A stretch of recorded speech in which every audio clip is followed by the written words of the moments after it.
the holidays. A peculiar season, don't you think? A kaleidoscope of joy, expectation, and nostalgia. And yet, in the twinkling lights and festive gatherings, there's a curious irony.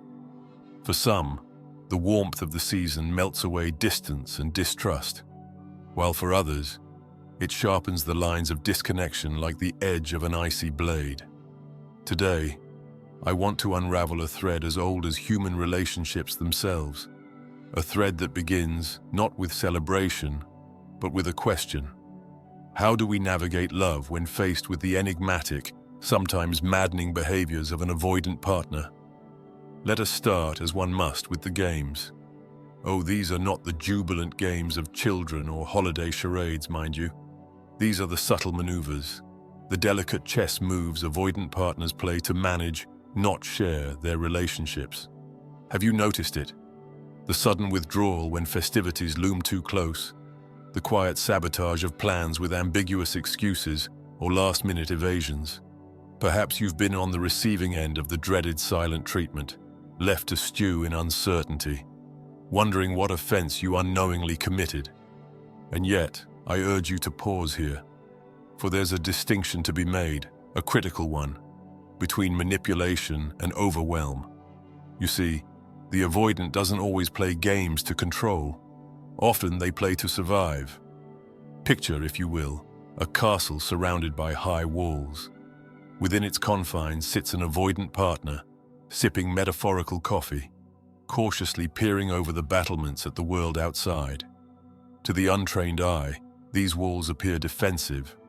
To the avoidant, they are life itself, a fortress built to stave off the chaos of vulnerability. But here's the rub.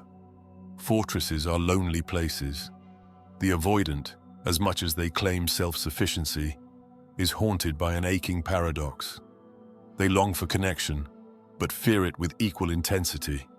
Like a moth to a flame, they crave warmth, yet dread being consumed by it. And then, the holidays arrive, an accelerant for every emotion, every dynamic, every unresolved tension in a relationship. The avoidant partner's retreat often becomes more pronounced, their behaviors more conspicuous. Why? Because the holidays magnify intimacy. They demand presence, vulnerability, and shared moments. Three things the avoidant finds both compelling and terrifying. Let me tell you a story. Imagine a couple. Let's call them Clara and James. Clara, with her warm, anxious heart, sees the holidays as an opportunity to deepen their bond. James, the avoidant, interprets her enthusiasm as pressure. One December evening, she plans a quiet dinner, lights twinkling, soft music playing. James, overwhelmed by the weight of her unspoken expectations, withdraws. He mumbles something about a work commitment and leaves her staring at a half-set table. Now, was James cruel, manipulative, or was he merely overwhelmed by the expectations he couldn't meet? Ah, but not all avoidance is born of mere overwhelm. No, there exists a darker shade of avoidance, the manipulative kind. These are the partners who wield their withdrawal as a weapon, who withhold affection not out of self-preservation, but as a calculated means of control. Imagine being the subject of their silent treatment, each unanswered call a punishment for daring to ask for more, or being kept in a perpetual state of uncertainty, your plans vague and their promises non-existent.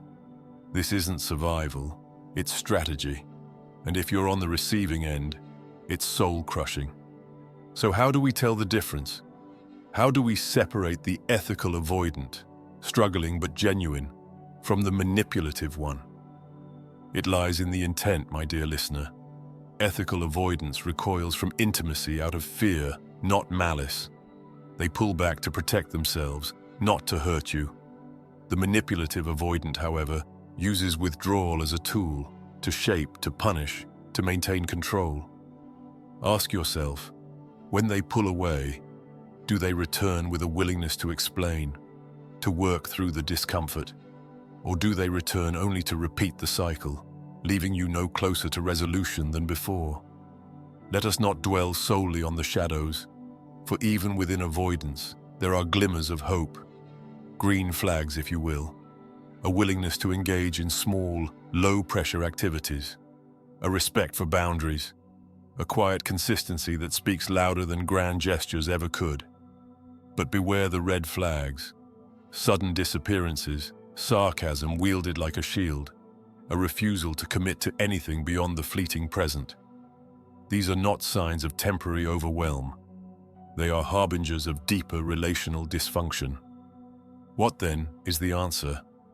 How does one love an avoidant partner without losing oneself in the process? It begins, as all things must, with understanding. Understand that their behavior is not about you, but about their internal battle. A battle often waged since childhood. Understand, too, that you cannot force them to change. You can only invite them to. But here's the key. You must also understand your own worth. Your needs are valid, your boundaries essential. Love is not a transaction. It is a partnership. If they cannot meet you halfway, then perhaps the bravest act of love is to let go. And so we come to the end of our journey, a winding tale of avoidance, manipulation, and the ever-elusive promise of connection.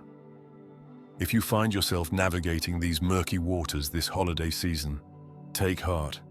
For every fortress can crumble, and every wall can be scaled, but only with the right tools and the right intentions. And remember this, you are not here to fix them. You are here to love them, if they allow it. But above all, you are here to love yourself. Now, my friends, go forth into this season with eyes wide open and heart steady. And should you find yourself peering over the walls of an avoidance fortress, know this: the power to stay or walk away is yours. Choose wisely and choose boldly.